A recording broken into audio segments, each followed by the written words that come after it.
올해 뉴저지주 연방 하원에 도전하는 로이조 변호사가 본격적인 선거 캠페인에 돌입했습니다. 파톨의 위치를 실시간으로 알려주는 모바일 앱이 나왔습니다. 뉴욕시 유급경과 의무화 법안이 가결됐습니다. 주지사 서명 후 오는 4월부터 시행됩니다. 뉴욕주가 음식 지원을 못 받을 위기에 처한 주민들을 돕기 위해 나섰습니다. 사라지지 않는 생계 보조금 사기를 단속하기 위해 사회보장국의 권한이 더욱 강화됩니다. 이상은 이 시각 주요 뉴스입니다.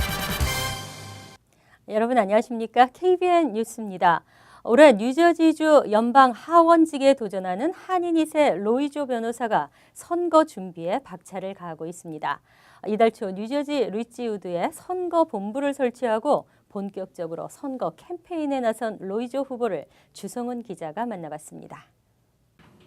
뉴저지 리치우드의 한적한 거리에 위치한 사무실. 3명의 직원이 10평 남짓한 사무실에서 바삐 움직이는 이곳은 미동부 최초의 한인 연방 하원 의원직을 꿈꾸는 로이조 변호사의 선거 본부입니다. 올해 뉴저지 제5선거구 연방 하원에 도전하는 조 후보는 이달 초 뉴저지 리치우드의 선거 본부를 개소하고 오는 4월 선거 캠페인 발대식과 함께 본격적인 선거 캠페인에 돌입합니다.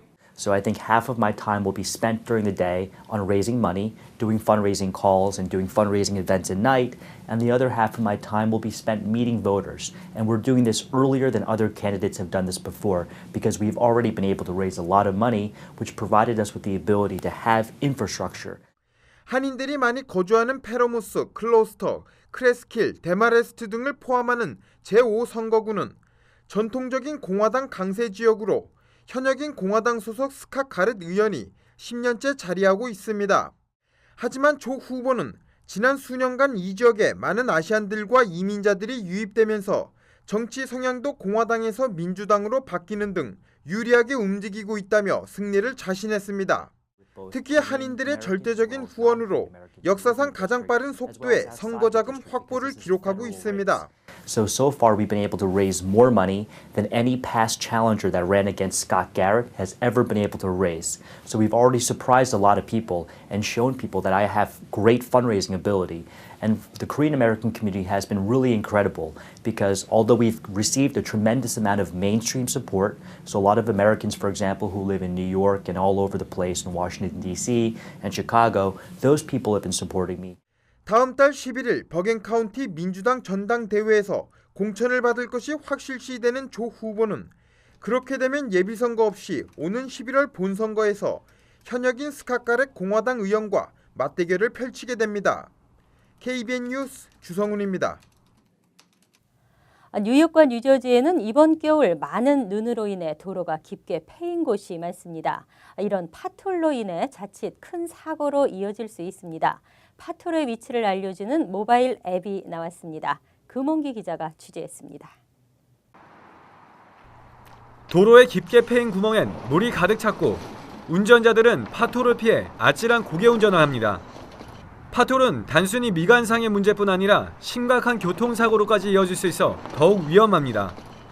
주 정부와 각 타운이 나서 파톨을 복구하는 작업에 나섰지만 이번 폭설로 인해 생긴 수많은 파톨을 메꾸기에는 역부족입니다.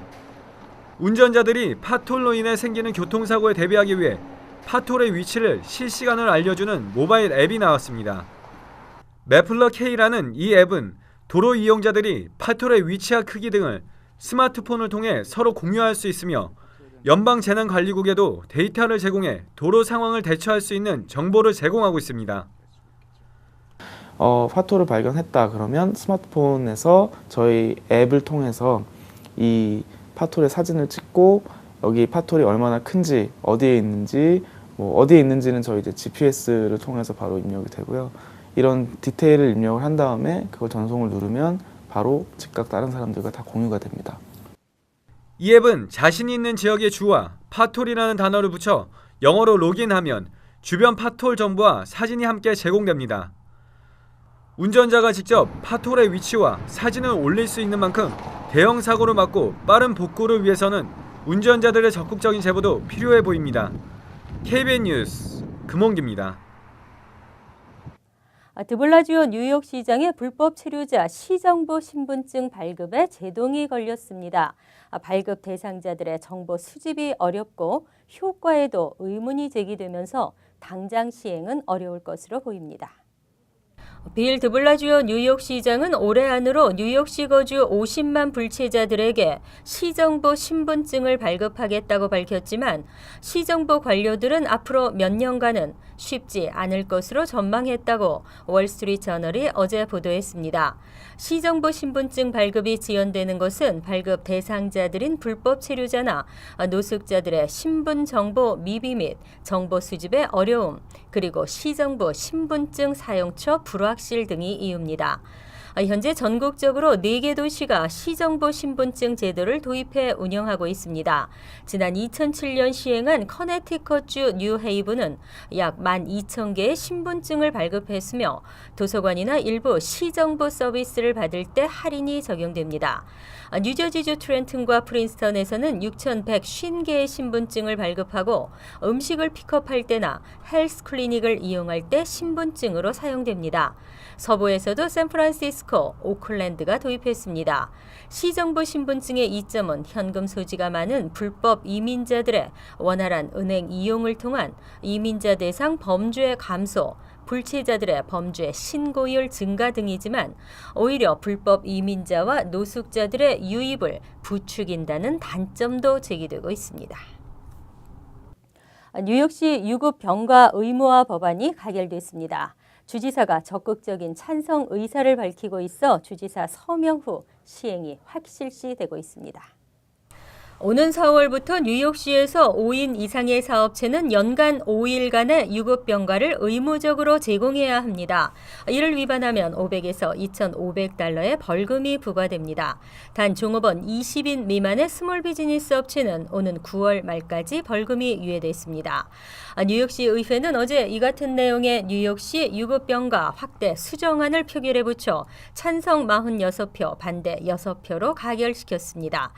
다음은 드블라지오 시장의 서명과 함께 시행에 들어갑니다. 드블라지오 시장은 이미 이에 대해 찬성 의사를 밝히고 있어 법안의 시행은 확정적입니다.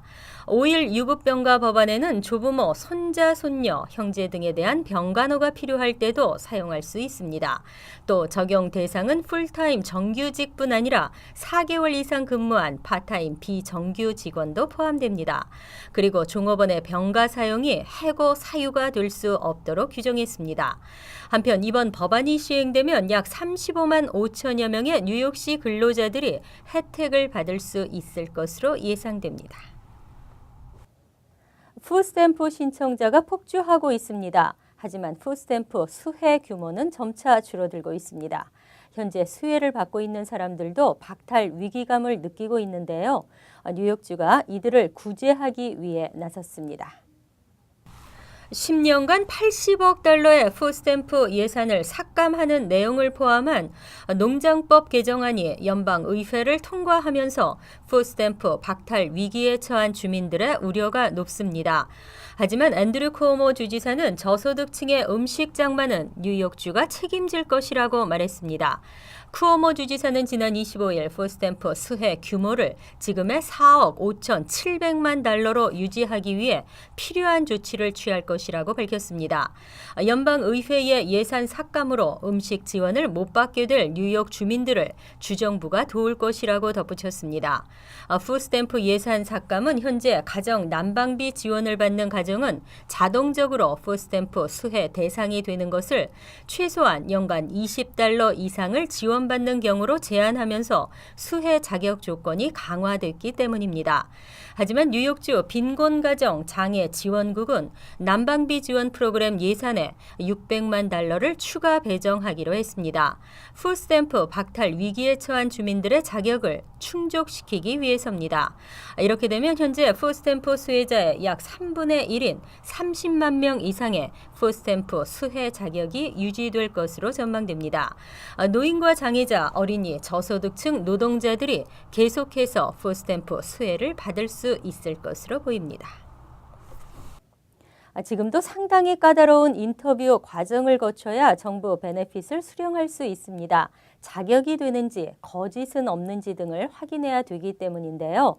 그럼에도 불구하고 사라지지 않는 SSA나 SSI 사기를 단속하기 위해 사회보장국의 권한이 더욱 강화될 예정입니다.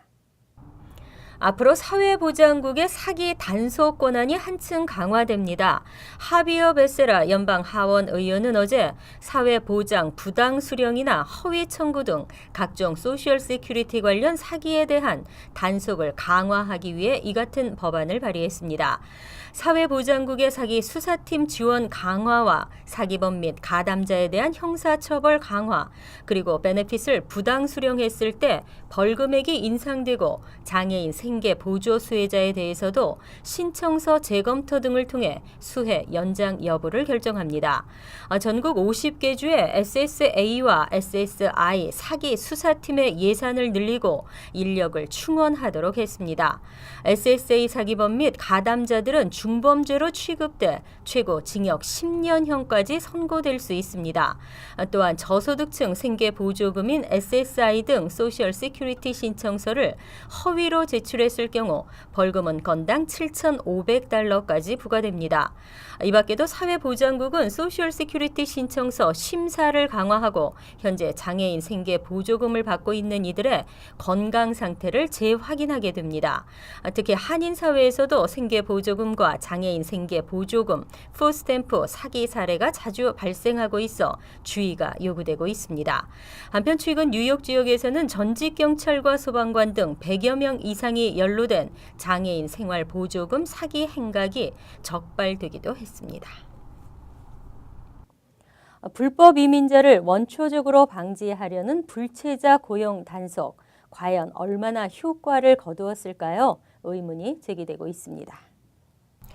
불법 이민자 각각을 단속하는 것보다 그들을 고용하는 기업들을 단속하는 것이 더 효과적이라는 판단에서 오바마 행정부는 이민법 시행 전략을 변경하고 불체자 고용 단속을 강화했습니다.